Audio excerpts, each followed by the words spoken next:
अस्सलाम वालेकुम। क्या आपके मसूड़े भी इसी तरीके से आपके दांतों और हड्डी का साथ छोड़ रहे हैं एंड क्या आपके मसूड़े इसी तरीके से ऊपर जाते जा रहे हैं एंड आपको महसूस हो रहा है कि आपके दांत लंबे-लंबे होना शुरू हो गए हैं, जिसकी वजह से आपको उन दांतों पे सेंसिटिविटी या पेन भी बाज़ औक़ात होना शुरू हो गई है। आज मैं आपको बताऊँगा कुछ ऐसी चीज़ें जो कि आप घर पर ही करके चंद ही दिनों में आप इसके रिज़ल्ट्स देख सकते हैं कि आपके मसूड़ों की कंडीशन बेहतर होना शुरू हो जाएगी। आपके जो मसूड़े हैं थोड़े-से दांतों के ऊपर आना शुरू हो जाएँगे। इस कंडीशन को बेसिकली हम कहते हैं जिससे मसूड़े अपने दांतों से हट जाते हैं, मसूड़े थोड़े से ऊपर चले जाते हैं, नीचे से हड्डी नज़र आना शुरू हो जाती है, दांत लंबे-लंबे नज़र आना शुरू हो जाते हैं। इसे हम कहते हैं रिसेशन ऑफ गम्स। ये बहुत ही कॉमन चीज़ें हैं जो गलतियाँ हम करते हैं, बहुत सी चीज़ें आ जाती हैं। आज हम मेनली फ़ोकस करेंगे 2 ऐसी चीज़ों पे जिसकी वजह से आपके जो मसूड़ा है वो दांतों का साथ छोड़ देता है, वो नीचे जाना शुरू हो जाता है। सबसे पहले जो मेन वजह है वो मैं आपको बताऊँगा कि जो रोज़मर्रा में आप टूथ ब्रशिंग करते हैं, हम नॉर्मली मैं आपको करके भी दिखा देता हूँ। ये फॉर एग्ज़ाम्पल आपके दाँत हैं, हम क्या करते हैं इस तरीके से दाँतों को रगड़ना शुरू कर देते हैं, इस तरीके से ज़ोर-ज़ोर से। ये बड़ा ही इंतहाई किस्म का जो है ना खराब मेथड है, ये आपके दाँतों और मसूड़े को खराब करके रख देगा। ये बहुत ही अलार्मिंग किस्म का अगर ये टेक्नीक आप करते हैं, तो आपके मसूड़े तबाह हो जाएँगे। इससे होता ये है कि जब आप ज़ोर-ज़ोर से ऐसे दाँतों को रगड़ते हैं ना, तो जो मसूड़े होते हैं ना, ये जिस जगह पे ये दाँत मिलता है आपके मसूड़े से, नेक वाला जो एरिया होता है, वहाँ से मसूड़े आपके हटना शुरू हो जाते हैं, वो नीचे जाना शुरू हो जाते हैं। एंड जो दाँतों का नेक वाला एरिया होता है, जिससे वो मसूड़े को जाके मिलता है, वहाँ पर बाज़-औक़ात खड्डे बनना शुरू हो जाते हैं, जिसे हम कहते हैं अब्फ्रैक्शन।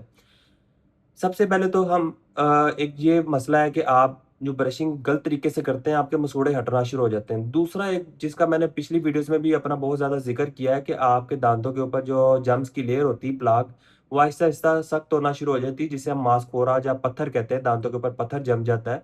वो बैक्टीरिया होता है बेसिकली। तो आपके वो मोस्टली जमता है दाँतों के अंदर वाली साइड पे, नीचे वाले जो दाँत होते हैं। तो जिस-जिस जगह पे वो जमा होता है ना, वो नीचे से हड्डी को खाना शुरू कर देता है, आपके मसूड़े को खाना शुरू कर देता है। तो जब वो उतरता है, तो आपको प्रॉपर फ़ील होता है कि वहाँ से कुछ बोन लॉस हुई या जो आपके मसूड़े नीचे गए हुए हैं। ये 2 रीज़न्स होते हैं मेनली आपकी जो हड्डी है वो नीचे जाने के एंड आपके दाँत लंबे-लंबे नज़र आना शुरू हो जाते हैं। सबसे पहले तो मैं आपको बताऊँगा कि घर पर आपने ऐसी क्या ब्रशिंग की टेक्नीक करनी है जिससे आप कुछ ही दिनों में आप देखेंगे आपके रिज़ल्ट्स जो है ना बेहतर होना शुरू हो जाएँगे। सबसे पहले तो आपने ये देखना है, फॉर एग्ज़ाम्पल ये आपके दाँत हैं, ये। हम नॉर्मली इस तरीके से करते हैं जो कि गलत तरीका है। आपने 45 के एंगल में थोड़े से ऊपर रखना है। इसको अगर हम इस तरीके से देखें, इसको आपने पकड़ के थोड़ा-सा सर्कुलर मोशन में देना है। हाफ आपके गम्स को टच कर रहा हो और हाफ आपके दाँतों को इस तरीके से स्वाइप आउट करना है नीचे की तरफ। इसी तरीके से इस साइड पे भी एंड हर जगह पे इसी तरीके से मूवमेंट करनी है, बिल्कुल इस साइड पे भी एंड अगर नीचे वाले दाँत होंगे तो नीचे वाले दाँतों पे इस तरीके से नीचे से ऊपर। आपने हमेशा एक गोल रखना है कि आपने गम्स को जो है ना दाँतों की तरफ लेकर आना है। दाँतों को ऐसे गम्स की तरफ नहीं करना, वरना आपके गम्स जो है मज़ीद उल्टा जो है ना ऊपर की तरफ जाना शुरू हो जाएँगे। आप इस तरीके से करेंगे, इसको गोल से मोशन में करके पकड़ के ये इस तरीके से, तो आपके गम्स जो है आप कुछ ही दिनों में आप गौर करेंगे आपके जो गम्स है ना वो थोड़ा-सा उसकी जो पिक्चर है, उसकी जो शक्ल है वो बेहतर होना शुरू हो जाएगी। इसके बाद जब आप अंदर वाली साइड से भी इसी तरीके से करना है, ये अंदर वाली साइड होती है इसकी, इसको भी इसी तरीके से ऐसे गोल सा थोड़ा-सा किया एंड देन इसको ऐसे। जब एक तरीके से ये कर लिया पूरा अंदर-बाहर, आगे-पीछे, उसके बाद आपने ये पकड़ना ब्रश एंड इसको गोल-गोल, हर जगह से ऐसे गोल-गोल। ये वाली जो ओक्लूज़ल साइड्स होती हैं, इस जगह से भी ये गोल-गोल आपने सर्कुलर मोशन पे इस तरीके से सारा साफ करना है। एंड याद रखना आपने करना सॉफ्ट ब्रश का इस्तेमाल है, हार्ड ब्रश का इस्तेमाल करेंगे आपके दाँत मज़ीद खराब होना शुरू हो जाएँगे। दिन में 2 दफ़ा लाज़मी किया करें, सुबह और रात को सोने से पहले। रात को सोने से पहले वाला ब्रश बहुत ज़्यादा लाज़मी है।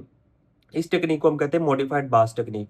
शुरू में मुश्किल लगती है, बड़ी अजीब-सी लगती है कि इससे क्या ही फ़ायदा होगा, लेकिन आप करके देखें, यकीन मानें कुछ ही दिनों में आपको इसके रिज़ल्ट्स काफ़ी बेहतर नज़र आना शुरू हो जाएँगे।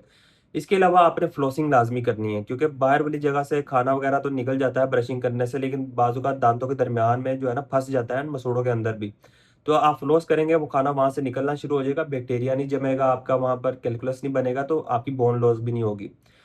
ये मेनली तरीका है। दूसरा, अगर आपका कैलकुलस या पत्थर जम चुका है, तो वो स्केलिंग से ही उतरेगा। आपको डेंटिस्ट के पास जाना पड़ेगा, वो स्केलिंग आपकी करेगा एंड आपका मास्कारा उतारेगा। शुरू में आपको लगेगा जैसे ज़्यादा बोन लूज़ हुई है, लेकिन आहिस्ता-आहिस्ता आपका जो मसूड़ा है, वो वापस अपनी शक्ल में आना शुरू हो जाएगा। तो ये थी आज की छोटी-सी वीडियो अवेयरनेस के लिए। उम्मीद करता हूँ आपको ये वीडियो पसंद आई होगी एंड मज़ीद इसी तरह की वीडियोज़ देखने के लिए इस चैनल को सब्सक्राइब कर लें एंड इस वीडियो को लाइक करें एंड कमेंट्स में लाज़मी बताएँ कि नेक्स्ट वीडियो किस टॉपिक के बारे में होनी चाहिए। वीडियो देखने का बहुत शुक्रिया। जज़ाकल्लाह। अल्लाह हाफ़िज़।